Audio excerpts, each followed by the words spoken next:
В этот день танцевали не только на центральной площади, но и в городской школе номер 9. Ученики присоединились к акции «Я говорю по-татарски» и провели флешмоб.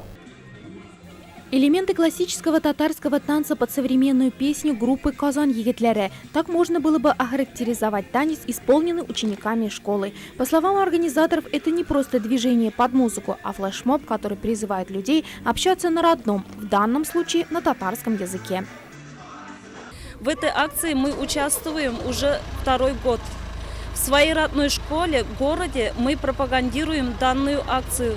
Цель данной акции – сохранение, развитие среди молодежи татарского языка. Акция «Я говорю по-татарски» в республике проводится с 2006 года. Взрослых, конечно же, учить родному языку не надо. Акция скорее для молодежи и подростков. Вот уже второй год мы участвуем в конкурсе акции «Мин татарча силяшаем». В рамках акции вместе с учителями готовим разные конкурсы, праздники. Все мероприятия проходят очень позитивно. Нам нравится. «Мин татарча силяшаем, эйде и синде татарча силяш».